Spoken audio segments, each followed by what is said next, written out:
네, 안녕하십니까. 정주영입니다. 오늘 또 날씨도 이렇게 궂은데 이렇게 참여해 주셨으니까 좀 이왕이면 좀 의미 있는 정보를 많이 얻어가실 수 있도록 말씀을 드릴게요.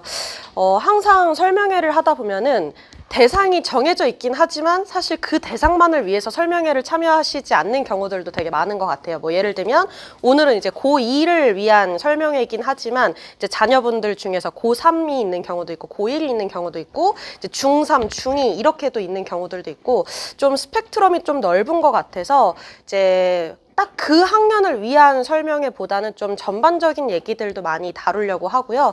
좀 기본적으로 갖추고 계시는 지식도 조금씩 다르시잖아요. 그래서 기본적인 얘기들부터 조금 어려울 수 있는 얘기까지를 좀 여러 가지를 좀 다루려고 했습니다.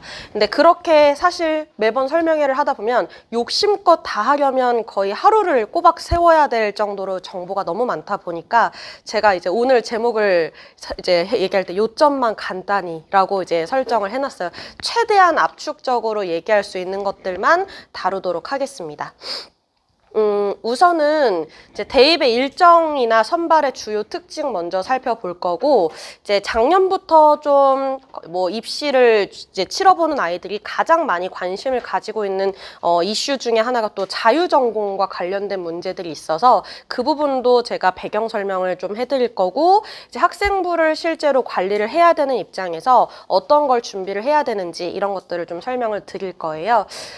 저는 지금 주로 이제 안양에서 상주를 하면서 컨설팅을 진행을 하고는 있긴 한데 좀 전국을 많이 이제 돌아다니고 있어요. 그래서 이제 지방의 아이들은 또 그에 맞춰서 좀 설명회를 하고 있고 이제 이 지역에선 이 지역에 맞게 진행을 하고 있는데 제가 지금 학생부를 관리하거나 이런 컨설팅을 진행을 해온 거는 한 10년이 조금 넘은 것 같아요. 그래서 지금까지 아이들 관리해오면서 좀 가지고 있었던 노하우 중심으로 설명을 드리겠습니다.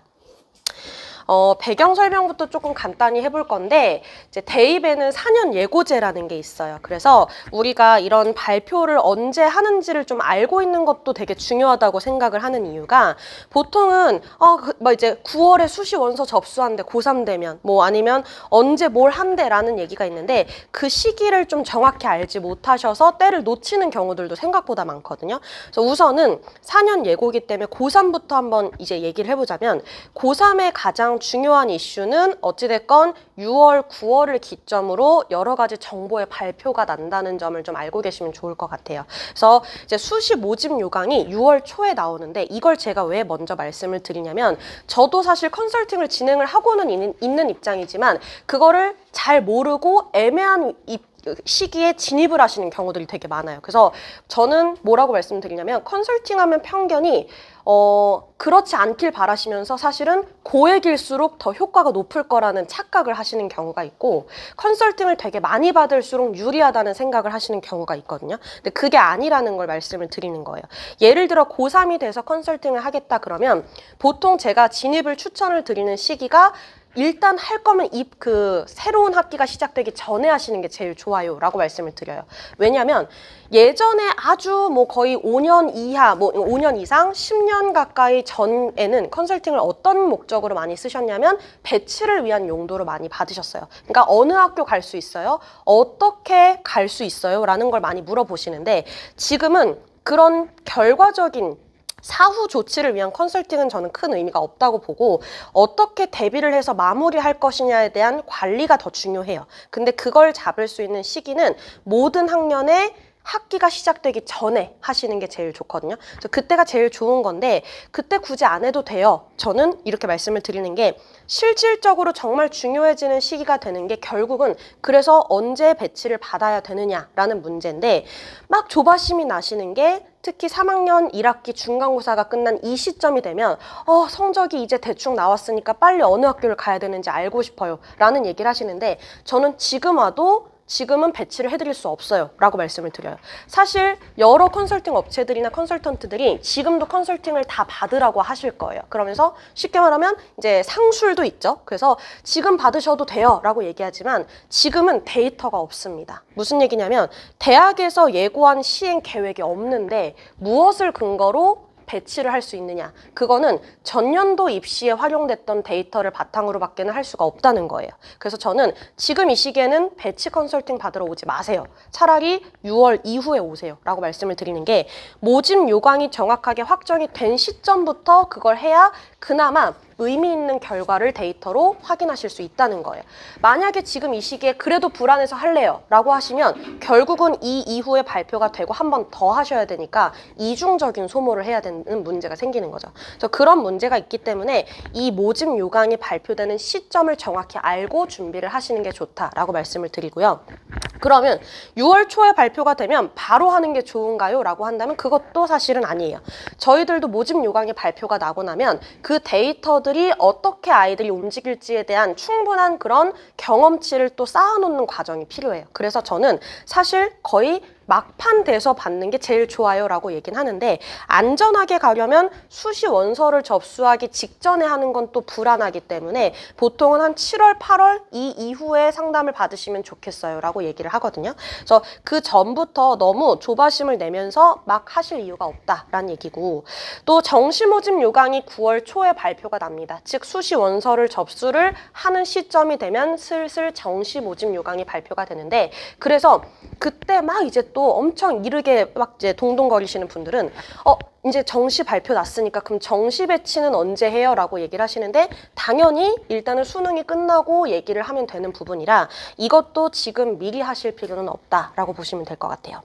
자, 그럼 고3에 대한 주요 이슈는 봤고 고2를 위한 지금 4월 말 시행계획 발표가 됐기 때문에 오늘 저희가 이 설명회를 잡은 거예요. 4월 28일자로 모든 대학들에서 대입 시행 계획을 모두 발표를 했습니다. 그래서 아마 안내 자료집으로 그게 나갔을 거고 저는 각각의 대학별 세부 정보에 대한 얘기를 다루진 않을 거고 거시적인 면에서 특징을 설명을 드릴 거예요. 그래서 사실 뭐 이게 이 학교가 이렇게 바뀌었고요. 이 학교가 이렇게 바뀌었고요. 그거는 지금 설명을 드리는 게 사실 의미가 없어요. 그거는 어차피 내년 또 되면 바뀔 것도 많고 하기 때문에 세부적으로 이 학교가 이렇게 움직였대. 그거를 막 계산하려고 이제 하기 시작하면 되게 머리가 아플 거고 그걸 다 기억할 수도 없기 때문에 결국은 쓸모없는 지식이 될 가능성이 높다. 그러니까 지금은 하나하나의 대학별 세부 변화에 대해서 너무 주의 깊게 들여다보려고 하지 않으셔도 된다라고 보시면 되고요. 고1을 위한 기본사항에 대한 발표는 8월 말에 납니다. 그래서 그 이후에 대입의 전체적인 틀이 어떻게 날 건지 이런 것들을 확인할 수 있고요. 중3은 2월 말에 발표가 나게 되어 있습니다.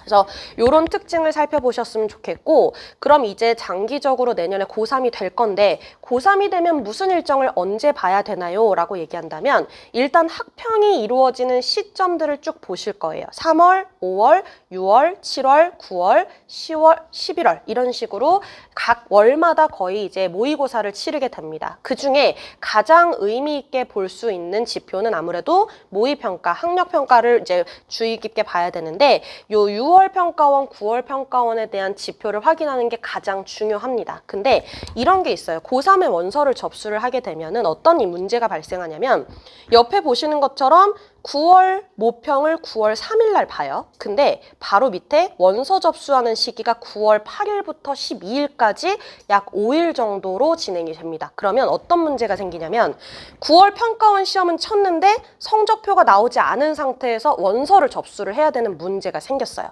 그래서 얘네 다음 학년인 고1부터는 모의고사 시기가 바뀔 거라고 지금 예고가 되어 있거든요. 8월 달로 옮겨질 거다, 땡겨질 거다라는 얘기가 나오는데 지금 이렇게 돼버리면 뭐가 되냐면 성적표는 나오지 않았는데 당장 그 다음 주에 수시 원서를 접수를 해야 돼요. 그게 왜 어려운 문제가 되냐면 수시에서 사실 제일 중요한 건 의외로 수능 최저학력 기준이 있냐 없냐 어느 정도를 맞출 수 있느냐의 문제가 있어요. 근데 성적이 나오지 않았는데 원서는 접수를 해야 되니까 대충 자신의 가채점 결과만 놓고 나는 대충 이 정도 점수가 나왔고 수능에서 이 정도 나오겠지 그러니까 이렇게 지원해야지 라는 너무 모호한 전략을 가지고 지원을 해야 되는 상황이 생겨요. 그래서 사실 9월 평가원은 어쩔 수 없이 가채점 결과만 가지고 지표를 확인하겠지만 6월 평가원 성적표를 같이 보고 수시 최저를 충족할 수 있는지를 보게 됩니다. 6월은 성적표가 있고 9월은 가채점만 있는 상태이기 때문에 가능한 이 두 가지의 어떤 성적의 조합을 어느 정도로 현실성 있게 보느냐에 따라서 수시에서의 합격 그 가능성이 달라지게 되는 거죠. 그래서 일단 6월 평가원이 중요하다라는 말씀을 드리는 거예요. 현실적으로 저희도 수시 배치를 할 때 뭐 예를 들면은 학생부 전형 같은 경우는 학생부 자체의 영향력이 워낙 크기 때문에 최저보다 학생부를 분석하는데 훨씬 더 공을 많이 들이게 되지만 만약에 내신의 영향력을 내가 꺾을 자신이 없다. 그래서 수시는 써야겠는데 학생부는 버려야 될 것 같아. 그러면 뭐를 지원하게 되냐면 논술을 쓰게 돼요. 근데 논술 준비는 언제부터 해야 되나요? 라고 얘기한다면 저는 고3 시작하고 하세요 라고 말씀을 드리는데 고3이 되고 시작을 하면 논술에서 가장 중요한 건 뭐예요? 논술 시험이 제일 중요한 건 맞지만 그 다음으로 중요한 게 수능 최저학력 기준을 충족하는지 여부예요. 근데 그걸 충족할 수 있겠니?를 판단하는 지표가 6월은 성적이 있고 9월은 없기 때문에 그 둘의 평균을 가지고 확인을 할 수밖에 없는 입장이라는 거죠. 그래서 6월 평가원이 영향력 면에서는 굉장히 중요할 수 있으니 신경을 많이 써서 시험을 쳐야 된다는 말씀을 드리는 겁니다. 자, 그리고 이제 수능의 이후에 대한 일정은 나중에 조금 다시 살펴보면 될 것 같고요. 이제 주요한 이슈들을 좀 요약해서 살펴볼게요. 이제 4월 28일자로 이제 예고됐던 고2를 대상으로 하는 시행계획 발표안을 좀 간단히 살펴볼 건데 2027학년도가 지금 현 고2의 입시를 치르는 학년이 되겠죠. 그래서 지금 쭉 전반적인 통계를 봤을 때 25학년도부터 26, 27로 가면서 점차 수시 모집의 선발 비중이 증가하고 있고 정시는 감소하고 있다라는 것을 볼 수 있습니다. 근데 이거는 함정이에요. 아, 그러면 수시로 무조건 가야 되는구나. 이거는 아니고 중요한 건 내가 지원하고자 하는 대학이 어떻게 바뀌었는지 그리고 원하는 과가 어떤 이슈를 가지고 있는지를 지켜봐야 되는 거지. 전체 통계상 수시가 증가했으니까 수시로 가야 되는 수밖에 없다. 이거는 아니라는 거죠. 오히려 학교마다 좀 방법이 다를 수 있다는 건데 자, 일단 전형 방식에 따라 중요한 요소들의 영향력을 좀 볼게요. 학생부 교과, 학생부 종합, 논술, 수능이라는 대표적인 4개의 전형이 있습니다. 그중에 학생부 교과에서 가장 중요한 건 내신이에요. 그리고 그 다음으로 중요한 건 수능입니다. 왜냐하면 교과 전형은 대체적으로 수능 최저학력 기준을 높게 채정하는 경향이 있어서 이 최저를 못 맞춰서 탈락하는 비율이 거의 60% 가까이 됩니다. 그러면 수능 최저를 잘 맞출 수 있는, 즉 내신 성적은 좋고 근데 비교과 관리는 안 했거나 진로 목적의식이 뚜렷하진 않은데 정시 관리를 좀 신경을 썼다 하는 친구들은 교과 전형에서 최저가 높은 데를 중심으로 공략하면 승산이 있는 거죠. 그 다음에 이제 종합 전형 같은 경우는 제일 중요한 게 서류 전반입니다. 내신 성적이 중요한 것도 맞아요. 근데 종합에서는 내신 성적보다도 그 주변에 있는 비교과 활동에 대한 기록을 좀 더 의미 있게 봅니다. 예를 들면 얘가 성적이 좀 잘 나오진 않았지만 이게 꾸준히 발전세를 가지고 있어. 그리고 우리가 지원하고자 하는 어떤 전공 분야에 대한 적합성이 확실해. 이런 여러 가지 부수적인 설명력이 높아지면 성적은 조금 낮지만 훨씬 더 상향을 할 수 있는 기회가 생기는 거죠. 근데 착각을 하는 게 뭐냐면 학생부 종합전형은 무조건 상향이 가능한 거 아니야? 라는 생각을 하면 그거는 또 아니에요. 상향을 할 수 있는 경우가 있고 없는 경우가 있는데 물론 절대적인 건 아니지만 제가 단순화해서 설명을 드리면 성적이 꾸준히 성장세를 이루고 있을 경우에는 상향 지원이 가능하지만 왔다 갔다 계속 변동폭이 있거나 혹은 그냥 평균에서 계속 유지를 맴돌고 있다. 그런 경우는 상향 자체가 사실은 좀 힘들고요. 만약에 하락세를 띈다 그러면 학생부 종합은 거의 힘들다고 봐야 되고 차라리 교과 전형으로 대체해서 지원하는 걸 추천을 드립니다.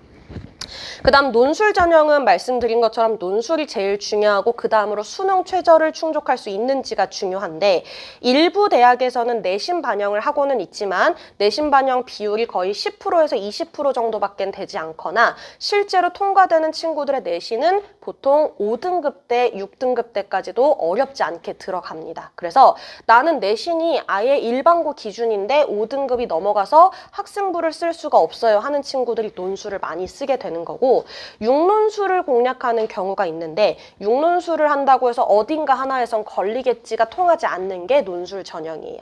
논술은 쉽게 말하면 로또라고 보시면 돼요. 그래서 되면 대박인데 안 돼도 이상할 게 없는 게 로또인 거잖아요. 그래서 논술은 6개를 다 공략해도 떨어질 수밖에 없을 수 있는데, 다만 붙으면 내가 가진 현재 조건들보단 더 좋은 대학을 가고 싶을 경우에 시도를 하는 전형인 거죠. 마지막으로 수능에서는 제일 중요한 게 수능 성적이겠고, 기타 내신이나 대학별 고사 같은 게 있긴 하지만 그 영향력은 조금 미미하다고 보시면 될 것 같아요. 그래서 이런 중요한 역할들을 좀 다 다르게 구분해서 보시는 게 좋을 것 같고요. 자, 그러면 실질적으로 수시가 더 선발이 증가하고 정시는 줄어든다는데 그게 어떤 변화로 영향을 주느냐를 봤을 때, 우리는 결국은 수도권을 갈 거냐 비수도권을 갈 거냐로 구분해서 보시는 게 좋을 것 같아요. 수도권으로 아무래도 가고 싶으니까 이렇게 입시를 준비할 텐데, 수도권 소재의 대학에서는 수시 모집과 정시 모집에 있어서 결국 수시에서 증가하고 정시가 감소하는 추이는 맞지만 전체적인 규모를 따져봤을 때는 정시로 선발하는 비중이 수도권에선 가장 많고요. 그 다음이 학생부 종합, 그 다음이 교과입니다. 비수도권의 경우에는 수시에서 학생부 교과 선발을 제일 많이 하고 그 다음이 종합, 그 다음이 정시입니다. 그래서 전체적으로 원하는 학교의 위치에 따라서도 내가 노려야 되는 그런 전형 방식이 다를 수 있다는 것을 보시면 되겠고, 수도권을 노리고 있다면 정시와 종합 전형을 중심으로 타겟팅하는 게 현실적으로는 가장 많은 선발에 포함될 가능성이 있다고 보시면 될 것 같아요. 자, 그 다음에 뒤로 넘어가서, 자, 이제 전형별 선발 비중을 주요 대학 안에서 제가 한번 다시 살펴볼게요. 우리가 이제 살펴볼 학교는 건동홍 라인까지를 제가 조금 살펴봤는데, 일단 지표 시각적으로 보이시는 것처럼 절대적으로 수능으로 선발하는 비중이 가장 높고 학생부 종합이 그 다음인 것을 알 수가 있습니다. 근데 이게 보시면 아시겠지만 학교에 따라서도 선발 비중이 영향력이 상당히 달라요. 예를 들면 서울대 같은 경우는 100% 수시를 학생부 종합으로만 선발을 하고 있기 때문에 교과와 논술의 선발 비중이 없고 오히려 수시 학생부 종합으로 선발하는 비중이 수능 선발보다 많다는 것을 알 수가 있겠고, 혹은 경희대 같은 경우는 제일 많은 아이들을 정시로 뽑고 그것과 비슷한 비중으로 학생부 종합을 이제 선호하는 경향이 있다는 것을 알 수가 있죠. 그래서 원하는 학교에 따라서도 진입하는 방식이 다를 수 있다는 걸 확인해 주시면 좋을 것 같습니다. 자, 그리고 2027학년도의 주요 변화 사항에 대해서 보시면 뭐 간단하게 살펴봤을 때, 교과 전형에서 서울시 때는 교과 전형은 기본적으로 내신 성적만 반영하겠다, 그리고 최저를 적용하겠다가 기본 취지이지만 여기서 정성평가라는 것을 반영합니다. 즉 교과 전형이 100% 학생부 내신 성적만 보겠다가 아니라 그와 관련된 학생부의 일부 요소들도 같이 포함해서 보겠다. 그러니 학생부 종합의 평가 취지와 약간은 뒤섞이는 면이 있죠. 그게 점점 확대가 되죠. 그럼 어떤 이제 변화가 생기냐면, 원래 교과 전형은 성적만 보기 때문에 얘가 어느 진로를 목적으로 학생부를 준비해왔는지를 전혀 보지 않았어요. 근데 교과 전형을 지원하더라도 얘가 그동안 만들어왔던 학생부의 그 어떤 방향성과 관련이 있는 학과를 지원을 해야 되는 상황이 생겼다고 보시면 되고요. 성균관대의 특징은 원래 교과 전형의 지원 자격을 재학생으로만 한정을 지었지만 직전 졸업생, 즉 재수생들까지를 포함해서 선발하겠다라는 얘기를 하고 있고, 이제 외대 글로벌 캠퍼스 같은 경우는 최저가 한계 등급 3등급을 요구하고 있었던 학교였는데 두 과목 합 6등급으로 상향 조정을 했다는 것을 알 수 있어요. 그리고 종합 전형에서는 서강대가 일반 전형 1과 2로 학생부 종합을 분리해서 선발하고 있는데 그 차이가 뭔가요? 전형의 사정 방법이 다른 전형이라고 보시면 되는데 기존과는 조금 이제 크게 다른 특징은 없습니다. 그리고 중앙대는 성장형 인재라는 전형을 신설을 했고 수능 최저가 3합6으로 상당히 높게 책정이 되어 있고요. 한양대는 추천형 전형을 확대하고 서류형 전형을 축소했다. 그러니까 학교 추천 전형을 많이 공략해야 되는 상황이 됐습니다. 요 논술 전형 같은 경우는 나중에 살펴보시면 될 거긴 하지만 연세대는 수리논술에 이어서 과학 서논술형 신규 도입이 현 고2부터 도입이 될 거고요. 중앙대 창의형 인재, 그러니까 중앙대가 종합이든 논술이든 전형 자체를 신설하는 면이 있는데 이제 논술 전형이 문과든 이과든 전체적으로 사실 올해 들어서 수능 최저에 대한 기준이 많이 강화되는 경향이 있었거든요. 근데 그래서 대체적으로 예전에는 수능은 안 봐도 되는데 논술만 잘 쓰면 합격할 수 있는 아이들이 많았어요. 근데 올해 같은 경우는 그런 수능 최저 적용을 안 하는 학교가 거의 없어지면서 대부분이 수능에 대한 중요성을 무조건 가지고 가야 되는 상황이었는데 이제 현 고2를 대상으로 하는 2027학년도에 이제 최저를 적용하지 않는 논술을 신설하게 되면서 이것도 하나의 기회가 될 수 있겠죠. 정시에서도 이제 동국대, 성균관대 이런 학교가 이제 이슈가 있는데 이제 특히 성균관대를 주의해서 보시면 우수 영역 가중치를 세분화한다. 이게 무슨 얘기냐면 지원하고자 하는 전공 분야에서 중요하게 생각하는 과목의 반영 비중을 달리 하겠다라는 얘기가 됐습니다. 그래서 이제 학생들의 이동이 조금 전공 분야에 맞춰서 적성에 맞춰서 갈라질 가능성이 있는 거. 요 정도만 보시면 될 것 같아요. 그래서 이런 특징들은 나중에 좀 더 다시 세부적으로 발표가 될 거니까 지켜보시면 될 것 같고요.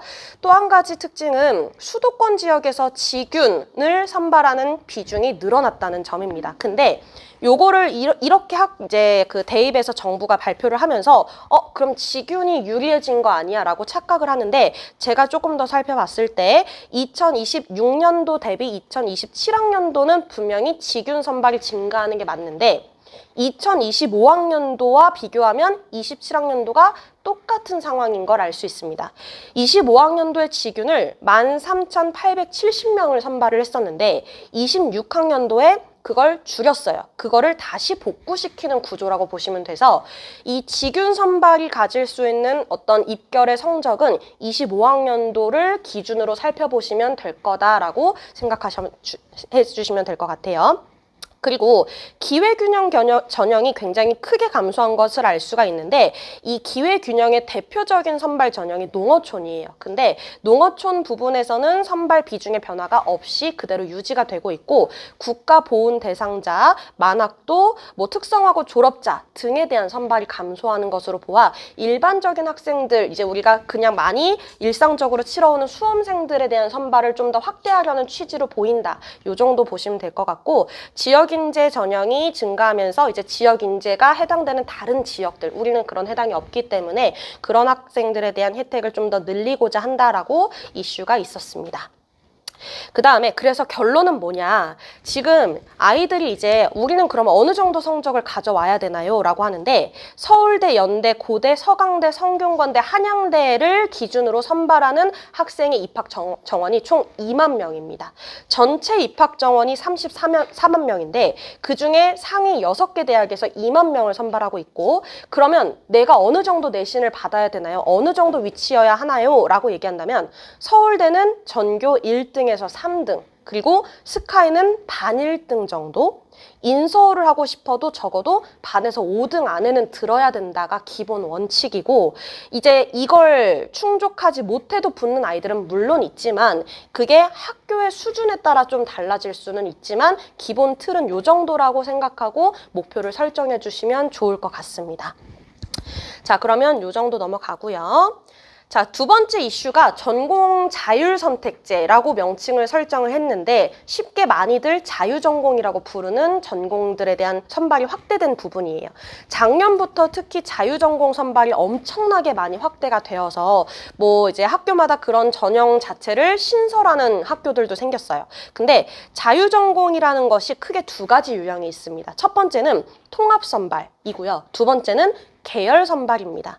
첫 번째 통합 선발은 무슨 얘기냐면 얘가 자유전공 학부로 합격을 하고 나면 2학년 때 전공을 세부 선택을 해야 될 때 그게 문과든 이과든 전공 구분 없이 어디든 선택할 수 있는 기회가 주어진다는 얘기예요. 물론 예를 들면 의과대, 간호대 같은 특수한 과들은 진입을 못하도록 애초에 막혀 있고요. 그냥 우리가 보편적으로 선택할 수 있는 모든 전공 안에서는 선택할 수 있습니다. 단 그게 자유선택이니까 당연히 뭐든지 선택할 수 있지라고 생각하면 착각이고 1학년 때 받았던 내신 학점, 그러니까 대학으로 기준으로 하자면 학점에서 성적에 따라서 지원할 수 있는 자격에 제한이 있을 수 있다는 거. 따라서 이거는 자유전공으로 들어가는 취지는 고등학교 때까지 진로 목적의식을 명확히 잡지 못했을 경우에 자유전공을 들어가는데 들어가서 1학년 동안 학점을 정말 잘 받아야 진짜 원하는 전공을 선택할 수 있는 위험성이 있다는 거고요. 두 번째 유형은 계열 선발이라고 해서 가장 대표적인 학교가 성균관대가 이런 선발을 되게 선호하고 있어요.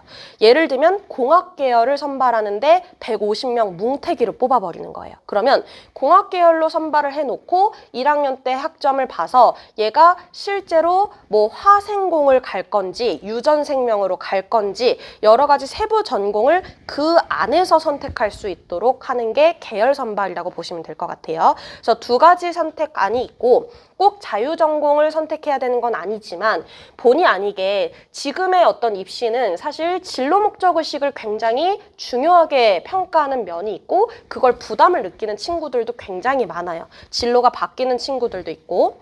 그래서 결과적으로 입결을 보면은 생각보다 자유전공에 대한 그 경쟁이 굉장히 치열하다는 걸 알 수 있습니다. 일단 이번 현재 고3 2026학년도 대입에서 자유전공으로 모집을 하는 현황을 보시면 통합선발의 경우에는 지금 가장 많은 선발을 했던 게 작년 기준으로 학생부 교과 전형과 정시에서 가장 많은 선발을 했습니다. 근데 26학년도에는 교과 전형의 비중을 줄이고 정시에서 자유전공 비중을 크게 늘리는 면이 있었고요. 계열 선발의 경우에도 교과 전형을 중심으로 가장 많은 선발을 했었지만 그게 정시가 가장 많고 교과가 그 다음이었는데 이번에는 교과 줄이고 정시에서 자유전공으로 선발하는 비중을 크게 늘렸다. 그래서 이 선발 비중을 잘 고려해서 자유전공을 학생부에서 노리는 게 맞는가에 대한 고민을 좀 해볼 필요가 있습니다. 자, 그럼 경쟁률이 어떤가를 보시면 아까 얘기한 것처럼 자유전공에 대한 경쟁이 훨씬 치열합니다. 일반 다른 전형들에 비해서는 경쟁률이 전반적으로 자유전공 선발에 훨씬 더 높은 면이 있어요.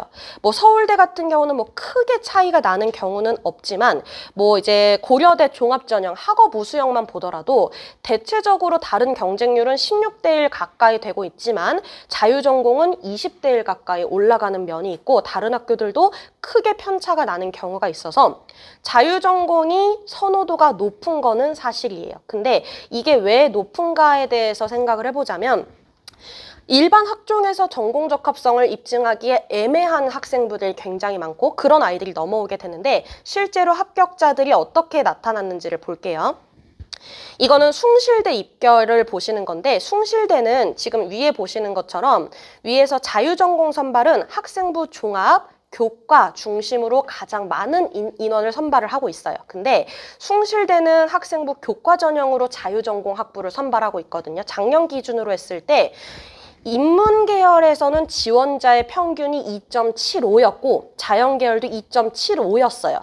최저와 최고의 폭이 엄청나게 큰 폭을 지금 이루고 있는데 학생부 교과인데 7점대, 6점대가 자유전공을 지원했다는 건 일단 일반고는 아닐 가능성이 거의 대부분이겠죠. 근데 등록자 평균을 보시면 합격자 내신의 평균이 2점대 초반으로 잡히고요. 못해도 2.2에서 2.4 정도는 나와야 숭실대를 간다라고 보시면 되겠죠. 그리고 충원율을 보시면 되겠는데 충원율도 조금 꽤 많이 돌기는 하지만 그래도 최저 등록자가 2점대 초반을 벗어나지 않는다는 점은 상당히 입결 커트라인이 높다고 보실 수가 있죠.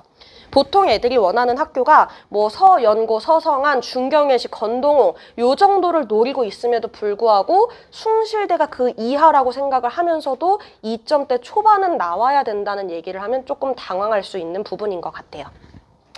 자, 그리고 그러면 이 자유전공이라는 제도는 어떤 아이들을 뽑기 위해서 선발을 확대하고 있는가, 대표적으로 동국대의 사례를 보실 건데, 보통 학생부 종합을 기준으로 말씀을 드리면 3년 동안 동일한 진로를 밀어붙인 아이가 있고 3년 동안 다양한 분야를 탐색해온 친구들이 있을 수 있어요. 일단 이 두 아이들을 모두 우수하게 평가는 합니다. 대신 평가를 하는 방식이 다를 수 있는데, 일관성 있게 같은 진로를 밀어붙인 친구들에 대해서는 그 탐구가 얼마나 심화, 확장되고 일관된 흐름을 가지고 있는지를 보게 될 거고, 다양한 분야를 탐색했다면 왜 그런 탐구를 다양하게 했는지, 또 그게 그냥 아무 생각 없이 이것저것 막 찔러보는 형태가 아니라 충분히 개연성 있고 합리적인 수준의 탐구를 해왔는지, 그리고 그런 다양한 분야에 맞춰서 교과학습도 잘 연계했는지, 이런 걸 평가하겠다라고 평가 기준을 명시했습니다. 또 경희대의 사례 같은 경우는 조금 이제 다른 이야기를 하고 있는데 조금 무난한 이야기를 많이 하고 있어요.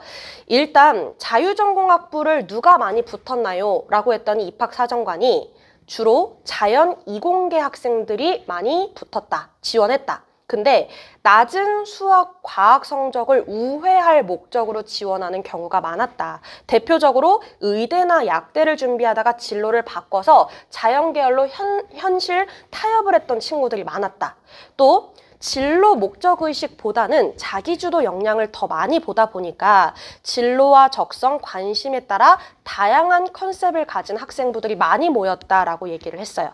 근데 일단 이 부분에서 좀 주의를 해야 될 거는, 어찌됐건 학생부를 평가하는 데 있어서 제일 중요한 건 성적일 수밖에 없어요. 근데 많이 이수한 과목의 성취가 미흡하다면 좋은 평가를 받기는 어렵습니다. 그래서 주요 과목에 대한 성취도가 얼마나 안정적인지를 볼 거고요. 또 지원하고자 하는 진로 방향성 혹은 계열에 대한 특징이 잘 설명되어 있는 학생부가 필요하고, 애매하게 이것저것 짬뽕한 것보다는 관심 분야에 대한 하나의 일관된 학습과 경험을 보여주는 게 좋겠고, 과학탐구 다수 이수자가 수시 학생부 위주 전형 지원과 합격이 증가했다. 요거는 자유전공학부를 선발을 해놓고 보니 어찌됐건 결과적으로는 이공계 학생들의 선발이 좀 더 많았더라라는 얘기고요.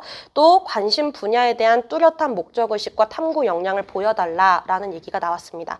전체적으로 학생부 종합에 대한 평가 취지와 크게 다르지는 않은데 약간은 우회해서 차선으로 노리고 돌아가는 친구들이 좀 많다라는 얘기니까 이제 의대, 약대를 준비해왔던 친구들의 타깃이 많이 되어 있을 거다. 그래서 전체적으로 커트라인도 많이 높게 잡힐 수밖에 없는 현실이라고 보시면 되겠죠. 자, 그러면 전공은 어떻게 결정이 되느냐? 아까 설명을 드리긴 했지만, 예를 들면 고려대의 경우에는 처음에 무전공으로 이제 학부대학이나 자유전공학부로 입학을 한 다음에 보건의료, 사범, 예체능, 계약학과 등 특수한 학과들을 제외하고 나머지 전공들에서는 네가 원하는 대로 전공을 신청할 수 있게 해줄게. 그래서 들어갈 수 있어가 있고, 이 유형은 계열 또는 단과대학 단위로 모집을 해서 그 뒤에 선택할 수 있다라는 얘기인데, 결국은 아까 전에 얘기했던 뭐 이제 두 가지 그 유형 방식을 어떻게 해도 들어가서 선택할 수 있어라는 얘기일 뿐입니다. 그래서 특별한 이슈는 없을 거고요. 중앙대 같은 경우는 그걸 절차로 조금 도식화를 해서 보여주고 있는데, 1학년 때 진입을 먼저 해서 임의로 전공을 배정을 본인이 할 수 있게 되어 있어요. 그러면 원하는 전공을 배정을 해서 탐색을 하는 기간이 1학년 동안 있을 거고, 1학년이 끝나는 시점에 네가 그래서 너 지금 선택했던 전공 그대로 갈래? 와 바꿀래?의 선택지를 줘요. 그래서 바꿀래요? 라고 얘기한다면 바꾸려는 전공으로 신청을 해서 시험을 봐야 되는 경우들이 있습니다. 면접을 보거나 학정을 보거나. 그래서 그 전공에 합격을 하면 확정이 되는 거고, 탈락하게 되면 기존에 수학했던 전공으로 그대로 가는 구조로 갑니다. 그래서 자유전공도 시스템이 학교마다 좀 다를 수 있기 때문에 어느 학교를 갔을 때 내가 어떤 전공을 선택할 수 있는지에 대한 방향을 잘 이해하고 지원을 해주시면 좋을 것 같아요. 마지막으로 보실 게 학생부 평가에 대한 얘기인데 학생부의 평가 대표적인 그 요소는 학업 역량, 진로 역량, 공동체 역량 이렇게 세 가지를 봅니다. 조금 더 세부적으로 보자면 진로 역량 면에서는 전공 적합성과 발전 가능성을 같이 보게 되어 있거든요. 근데 일단 1차적으로는 학업 성취도나 학업 태도, 탐구력과 관련된 학업 역량을 보기 때문에 성적 자체가 제대로 갖추어져 있지 않으면 1차 서류 심사에서 통과를 시키지 않습니다. 그 다음 진로 역량도 당연히 중요한데 그래서 어떤 문제가 생기는 경우가 있냐면 고2 때까지는 열심히 하나의 진로를 선택해서 밀어붙였는데 성적이 안 되니까 우회해서 급조한 학생부가 3학년 때 탄생하는 경우들이 있어요. 특히나 어떤 사례가 지금 이 인근에선 가장 제가 좀 기억에 남는 이슈가 뭐냐면 외고예요. 외고인데 외고의 아이들은 당연히 가장 많은 학습의 그 비중이 언어 학습에 치중이 되어 있단 말이에요. 근데 얘가 들어가서 처음에 목표하는 진로 전공을 경영학과로 설정을 하는 거예요. 1, 2학년 때 경영학과를 목표로 학생부를 만들어 왔는데 성적이 그 대학의 경영학과는 높아서 못 가는 상황이 되는 거죠. 그러면 3학년 때 선생님들이 얘를 회유를 합니다. 경영학과는 높으니까 못 갈 것 같으니 1, 2학년 때 외국어 학습 많이 했으니까 우리 전공 분야로 맞춰서 3학년 때는 외국어 관련 전공으로 진로를 돌려서 학생부를 만들자 하는데 그런 경우에 서류 심사를 어디도 통과할 수 없는 상황이 생길 수 있습니다. 사실 이제 이 인근의 외고에서는 주로 되게 많이 좀 제가 학생부 컨설팅을 많이 해봤을 때 특히나 되게 밀어붙이는 학교들이 있어요. 예를 들면 대표적인 게 좀 애매한 아이들이 갈 수 있는 외국어 관련된 학교를 외대 글로벌 캠퍼스로 설정을 하거든요. 근데 외대 글로벌 캠퍼스를 외고 기준으로 내신이 5등급 때도 가더라 라는 얘기를 가지고 설득을 한단 말이에요. 근데 그런 아이들이 급하게 3학년 1학기를 외국어 관련된 진로로 변경을 해버리면 1, 2학년 때 타겟팅이 돼 있던 학생부의 기록이 가치가 없게 만들어지는 경우들이 있어서 상당히 위험할 수 있고 바꾸더라도 나름대로의 논리적 개연성이 있어야 된다는 얘기인 거죠. 그래서 진로에 대한 목적의식이 뚜렷해야 되니까 원래 준비해왔던 방향 그대로의 학생부를 밀어붙이거나 혹은 그거를 장기적인 관점에서 변경할 가능성도 생각하고 폭넓게 만들어 놓는 형식으로 만들어 주시는 게 안전할 것 같아요. 마지막으로 공동체 역량인데 이거는 어느 학교를 지원하든지 간에 다 중요한 건 맞아요. 근데 착각하는 게 뭐냐면 저는 성적이 좀 부족하고 제가 진로와 관련된 탐구가 좀 약한 것 같아서 그나마 제가 친구들 앞에 나서는 거 좋아하니까 학생회 같은 거 하면 도움되지 않을까요? 라고 얘기하는데 의미가 없습니다. 기본적으로 앞에 있는 학업 역량과 진로 역량이 뒷받침되는 상태에서 공동체 역량에 대한 시너지를 보는 거지 앞에 두 역량이 입증되지 않았는데 공동체 역량만 강조하겠다고 쓸데없이 시간을 낭비하면 오히려 공격을 받을 여지가 높아요. 그래서 이럴 시간에 공부하지 그랬어 라는 대답을 면접관이 직접 하는 경우도 있습니다. 그래서 상당히 위험할 수 있다는 거. 그거 주의해 주시면 좋겠고 그러면 이런 것도 있어요. 2학년이 되고 나니까 지금 이미 사실 2학년은 저질러진 상태라 과목 선택이 끝나긴 했지만 과목 선택에 대한 걱정을 많이 하시는 경우들이 있어요. 예를 들면 이런 거예요. 저희는 공학 계열을 꿈꾸고 있는데 물리 선택을 안 했어요 라는 친구들이 제일 많은 케이스거든요. 그러니까 그런 경우를 대학이 애초에 서류를 탈락시키나요? 라고 얘기한다면 일부 대학에서는 그 전공에서 지향하는 핵심 과목이라는 게 있어요. 핵심 과목과 권장 과목으로 구분이 되어 있는데 핵심 과목인데 그거를 빼뜨렸을 경우에는 선발이 안 될 가능성이 높습니다. 그건 맞아요. 근데 이런 것도 있어요. 아까 전에 얘기했던 것처럼 이수한 과목의 그 단위수가 높은데 그 과목의 성적이 안 나왔어요. 그러면 어차피 그래도 못 가요. 예를 들면 공학 계열을 가고 싶은데 이제 나는 물리를 제일 못해서 다른 과목은 화생지 같은 경우는 나는 다 2등급, 3등급이 나올 수 있는데 물리는 4등급, 5등급이 나올 수밖에 없다. 그러면 그럼에도 불구하고 선택해야 되나요? 그거는 안 하는 게 차라리 나아요. 차라리 공학 계열을 대체해서 순수 자연과학 계열을 지원할 수 있게 타겟팅을 하든 아니면 그 과목을 선택하지 않았으니까 우리가 진로 선택 과목이라는 걸 선택할 수 있잖아요. 지금 성적이 나오는 등급을 내는 과목들 말고 A, B, C 등급으로 산출을 할 수 있는 과목에서 그렇게 물리와 관련된 학습을 대체할 수 있게 보완을 하는 방법도 있고, 또 하나는 선택을 안 했지만 화생지든 아니면 다른 수학이나 영어, 국어 과목에서 물리와 접목할 수 있는 탐구를 통해서 어떻게든 물리에 대한 탐구를 기반을 다져주려고 노력만 했어도 어느 정도는 상쇄가 됩니다. 그래서 이미 끝난 상태니까 그냥 공학계열 포기하자 이게 아니라 그거를 연결할 수 있는 루트만 만들면 기회는 있다는 거를 생각해 주시면 될 것 같아요. 어찌됐건 기본 취지는 그래도 공학 계열을 가고 싶으면 제일 중요한 게 물리는 맞으니까 그 과목을 선택했고 그 과목의 성취가 흔들림이 없어야 되는 게 맞습니다. 그래서 학교에서도 평가 기준으로 과목의 위계가 있고 그것에 맞춰서 학습의 성취를 보여줘야 한다. 그걸 못했으면 도달이 안 될 테니 우리가 뽑아도 좀 위험할 수 있겠지. 그래서 설령 서류를 통과했더라도 면접에서 분명히 문제 제기를 할 가능성은 있습니다. 자, 그 다음에 그래서 이제 진로에 맞춰서 이제 학생부 관리를 해야 되는 문제가 생겼는데 제가 대표적으로 문과 케이스 하나, 이과 케이스 하나를 들고 왔어요. 일단 문과의 친구들 중에서 가장 많은 선호를 가진 친구들이 경영경제 계열을 노릴 거예요. 근데 경영경제를 왜 가고 싶어? 라고 얘기하면 거의 대부분이 양극화돼 있는데 전 진짜 경영경제 분야에 관심이 많고요. 수학이 좋아요 하는 친구들도 있지만 반대로 그냥 현실적으로 취업을 해야 되니까요. 혹은 부모님이 가래요 라고 얘기하는 친구들이 제일 많아요. 그러니까 전자의 경우라면 아무 문제가 없지만 후자의 경우가 문제가 되는 건데, 예를 들면 수학 성적이 잘 안 나옴에도 불구하고 현실적으로 취업을 생각해서 경영경제를 노리는 친구들이 있어요. 그런 경우는 일단 서류 심사에서 감점은 먹고 들어갑니다. 예를 들면 다른 과목은 다 1, 2등급이 나왔는데 수학만 3등급이 나왔어요. 그러면 당연히 전공적합성 감점을 받을 수밖에 없겠죠. 근데 다만 그 편차가 크지 않고 장기적으로 성장세를 보여줬다든지 혹은 성적은 약하지만 비교과를 통해서 보완을 했다는 사실이 입증이 되면 어느 정도 서류는 통과시켜 놓고 면접 대비로 넘어가시면 됩니다.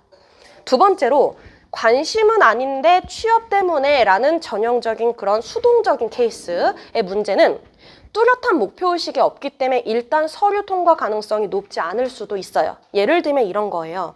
경영경제를 만들어야 되긴 하니까 애들이 1, 2학년 때 계속 학생부에 경영, 경제 이거를 계속 반복해서 학생부에 넣거든요. 근데 그거밖에 없는 게 문제인 거예요. 1학년 때는 경영, 경제라는 광범위한 키워드만 넣어도 상관은 없지만 2학년, 3학년으로 갈수록 그 분야에 대한 관심을 드러낼 수 있는 구체화된 키워드들이 더 다양하게 노출이 되어야 해요.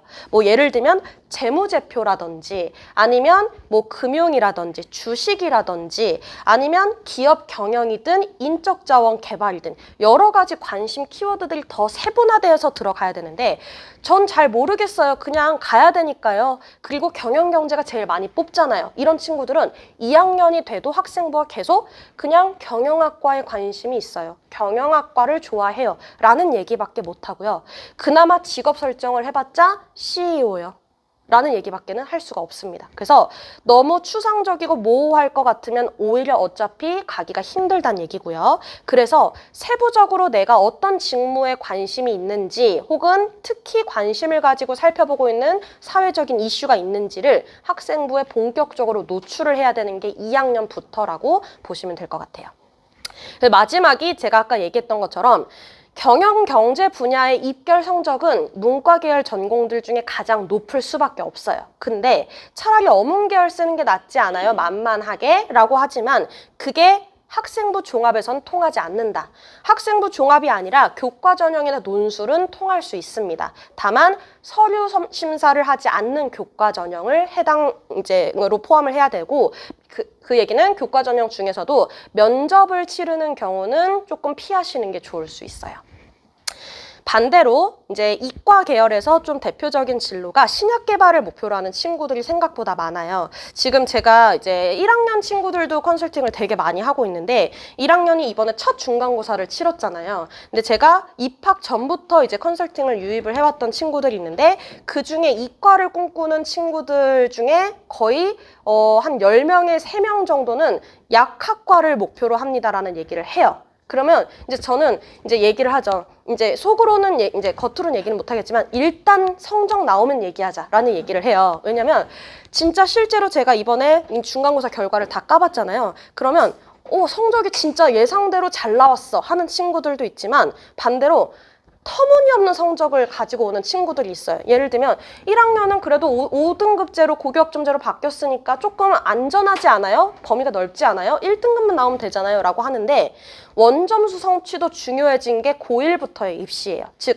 등급으로는 1등급, 2등급, 3등급에 대한 세분화된 편차를 구분할 수 없기 때문에 얘의 절대적인 성취 자체를 볼 건데 어떤 특정한 과목에서 국수, 영과는 7, 80점대고 이제 한국사는 50점이라는 거예요. 제가 좀 전에 상담하고 왔던 30분 전에 상담한 친구인데 그 친구가 그렇게 나와 있는 거예요. 그래서 이제 일단 약학과는 쉽지 않다라고 얘기는 했어요. 다만 아직 수행이랑 기말이 남아있으니 어떻게 바뀔지는 모르니까 최선은 다해봐야 되는 게 맞지만 약학과라는 걸 학생부에 노출을 하는 건 굉장히 위험할 수 있어요. 그래서 그런 경우는 일단 안전하게 화생공 분야, 연구 분야 이런 식으로 만들어 놓고 성적 변화에 따라서 구체화하는 방식으로 바꿔 나갈 거예요.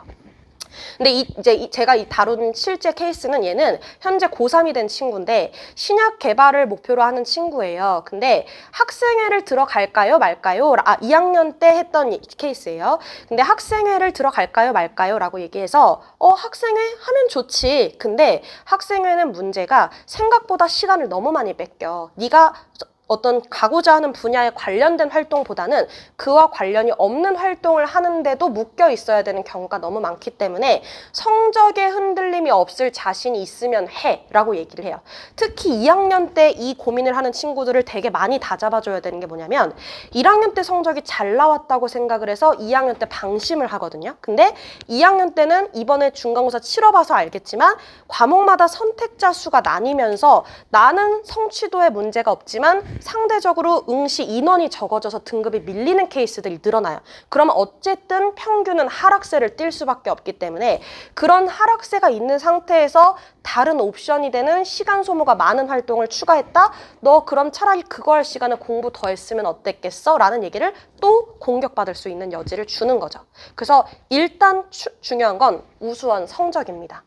그리고 두 번째로 얘가 1학년 때는 과학 동아리를 들어갔던 애였는데 2학년 때 갑자기 수학 동아리로 이동이 된 거예요. 이유는 1학년 때 했던 동아리가 활동이 너무 잘 안 돼서 이동을 하려고 봤는데 과학 동아리는 들어갈 수가 없어서 막힌 거예요. 그래서 수학 동아리 들어갔는데 저 망했어요? 라고 물어본 거예요. 그래서 아니야 괜찮아 라고 얘기했던 이유가 우리가 신약 개발을 목표로 한다고 하면 무조건 화학이나 생명 관련 실험을 하는 동아리를 들어가는 게 유리할 거라고 생각을 하지만 어차피 모든 아이들이 다 그럴 거기 때문에 차별성이 없어져요. 그래서 반대로 얘는 생각보다 다른 과목이 다 1등급이었는데 1학년 때 수학만 한 번 2등급이 나왔었거든요. 그걸 보완하는 기회로 삼았다고 얘기하면 돼. 그리고 대신에 네가 2학년 때 수학을 1등급으로 바꿔와야 돼 라고 했는데 실제로 바꿔왔어요. 그러면 얘는 오히려 시너지가 나는 구조가 되는 거죠. 즉 자신이 전체적인 걸 잘 해낼 수 있지만 약한 부분이 생겨도 그걸 보완할 수 있는 센스까지 있는 아이가 되는 거예요. 그래서 이런 식으로 전략을 짤 수 있다. 그래서 학생부는 이렇게 하는 게 좋은 대학을 가는데 필요하다더라 라는 고정된 패턴을 가지고 가는 것보다는 자기만의 스토리텔링을 할 수 있는 전략을 짜는 게 훨씬 유리할 수 있습니다. 그리고 성적과 관련해서는 문과, 이과 구분 없이 일단 모든 과목을 균형 있게 관리하는 게 중요합니다. 예를 들면 1학년이 특히 많이 시행착오를 겪는 경우인데 아까 얘기한 것처럼 국수, 영, 사, 과는 잘 관리했는데 기가, 정보, 일본어, 중국어, 한문은 신경을 안 썼다는 거예요. 그래도 되는 줄 알았다. 그러면 학생부 종합은 일단 못 갑니다. 그 편차가 있을 수는 있어요. 주요 과목은 다 1, 2등급인데 그 과목은 3등급 정도다. 그래서 한두 등급의 차이는 괜찮은데 막 1, 2등급 나오는데 얘만 막 4, 5등급이 나왔어요. 그러면 그것 때문에라도 서류 탈락이 될 가능성이 있다는 거예요. 그래서 주요 과목이 아니라고 여겨지는 과목에서 소홀하지 않도록 주의를 해야 합니다. 그리고 세특을 작성할 때는 학생의 개인의 특성이나 참여한 활동의 동기, 과정, 결과, 성장이 구체적으로 표현되는 기록을 해야 되는 거지 그냥 누구나 똑같이 쓰여 있을 법한 그런 보편적인 기록의 형태로 남아서는 안 됩니다. 따라서 뭘 중요하게 생각해야 되냐면 아이들 스스로가 그때그때 활동이 진행될 때마다 제가 이런 활동을 했어요 라는 걸 기록으로 보관할 수 있게 해주시는 게 좋아요.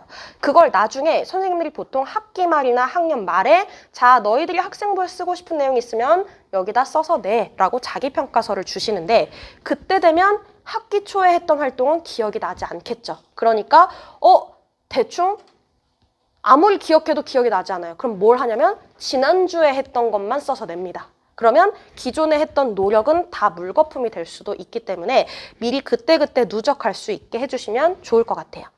이 탐구 주제를 정하는 거에 대한 고민을 많이 하시는데 기본적인 취지는 교과 수업을 바탕으로 하는 주제를 떠올리는 게 필요하고요.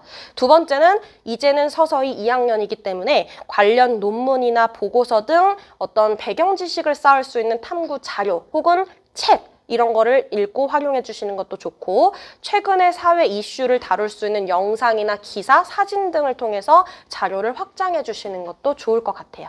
그래서 일단은 남들과 똑같은 표준화된 학생부 말고 자기만의 이야기가 담길 수 있는 컨셉이 명확한지를 봐주시면 좋을 것 같습니다.